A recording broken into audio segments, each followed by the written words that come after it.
Assalamualaikum warahmatullahi wabarakatuh. Saya Aulia Rahmawati, bisa dipanggil Kak Aulia. Di sini kakak akan menjelaskan materi biologi kelas 10. Kakak akan menjelaskan bab protista. Simak terus ya. Nah, selanjutnya apa sih protista itu? Protista berasal dari kata protos yang artinya pertama, merupakan organisme pertama yang ada dan paling sederhana. Selanjutnya, apa sih ciri-ciri dari protista? Yang pertama, yaitu eukariotik, artinya organisme tersebut sudah memiliki inti sejati yang ditandai dengan adanya membran inti. Yang kedua, uniselular atau bersel satu, tetapi ada juga sebagian yang multiselular atau bersel banyak. Yang ketiga, merupakan organisme fotoautotrof atau dapat membuat makanannya sendiri, tetapi sebagian ada juga yang heterotrof. Yang keempat, kebanyakan habitatnya berada di daerah perairan, baik tawar maupun asin. Ada juga yang berada di tempat lembab, ada juga yang berada di dalam tubuh makhluk hidup sebagai parasit. Selanjutnya, klasifikasi protista. Protista dikelompokkan menjadi 3 kelompok. Yang pertama, protista mirip hewan atau protozoa. Yang kedua, protista mirip tumbuhan atau alga. Dan yang ketiga, protista mirip jamur. Yang pertama, protista mirip hewan atau biasa disebut protozoa. Protozoa dikelompokkan menjadi 4 filum berdasarkan alat geraknya. Yang pertama, Rhizopoda. Rhizopoda memiliki ciri utama yaitu alat geraknya berupa kaki semu atau pseudopoda. Cara reproduksinya aseksual dengan pembelahan biner. Nah, salah satu contoh dari Rhizopoda ini adalah amoeba. Yang kedua, flagellata. Flagellata memiliki alat gerak berupa flagel atau bulu cambuk. Nah, flagellata ini berkembang biak secara aseksual dengan pembelahan biner. Contohnya yaitu Trypanosoma. Yang ketiga, ciliata. Ciliata memiliki alat gerak berupa rambut gitar atau cilia. Reproduksinya aseksual dengan pembelahan biner dan seksual dengan cara konjugasi. Contohnya adalah Paramecium. Yang keempat, sporozoa. Sporozoa tidak memiliki alat getar. Umumnya sporozoa hidup sebagai parasit. Reproduksinya secara seksual dan aseksual. Contohnya adalah Plasmodium.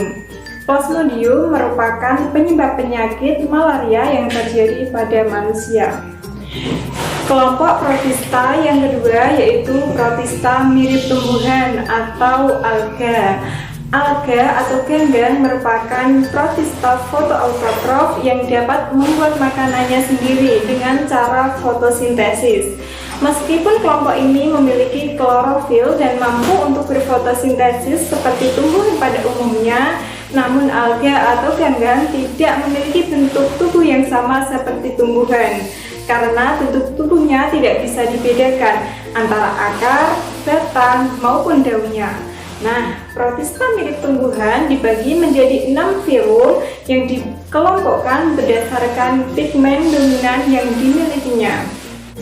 Yang pertama ada Chlorophyta atau alga hijau. Chlorophyta memiliki pigmen klorofil A dan B yang lebih dominan dibanding dengan pigmen karoten dan xanthofil. Contohnya adalah terdapat pada spesies Ulpharm. Yang kedua, Chrysophyta atau alga emas. Chrysophyta ini memiliki pigmen utama yaitu xanthofil.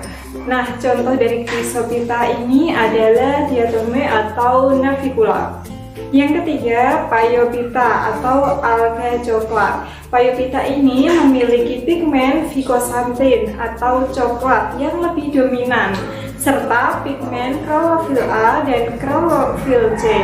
Contohnya adalah spesies Fucus. Yang keempat ada rhodophyta atau alga merah. Nah, rhodophyta ini memiliki pigmen dominan yaitu phycoerythrin. Contohnya ada Gracilaria. Yang kelima ada Pyrophyta atau alga api. Nah, Pyrophyta ini dikatakan sebagai alga api karena dapat memancarkan cahayanya sehingga berwarna merah menyala. Pyrophyta memiliki pigmen klorofil A dan klorofil C. Contoh dari Pyrophyta atau alga api ini ada Serratium lineatum. Yang keenam ada Euglenophita. Euglenophita ini dikatakan mirip hewan dan juga mirip tumbuhan. Dikatakan mirip tumbuhan karena memiliki klorofil A, klorofil B, dan juga karoten. Dan dikatakan mirip hewan karena memiliki alat gerak berupa flagel yang keluar dari selnya. Nah, contoh dari Euglenophita ini ada Euglena viridis. Nah, itu tadi adalah 6 filum dari Protista mirip tumbuhan atau alga. Selanjutnya, kelompok Protista yang ketiga atau yang terakhir ada Protista mirip jamur. Nah, Protista mirip jamur ini memiliki ciri-ciri sama seperti jamur pada umumnya, antara lain bersifat eukariotik, tidak berklorofil, menghasilkan spora, dan juga heterotrof. Tapi tetap beda ya. Protista mirip jamur bukanlah jamur. Kenapa? Karena struktur tubuh dan cara reproduksinya berbeda dengan kingdom fungi.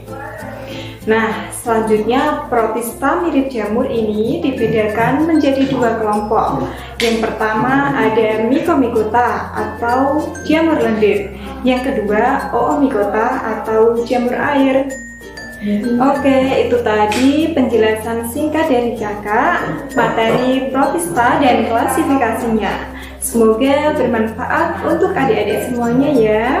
Terima kasih. Sekian dari Kakak. Wassalamualaikum warahmatullahi wabarakatuh. Bye-bye.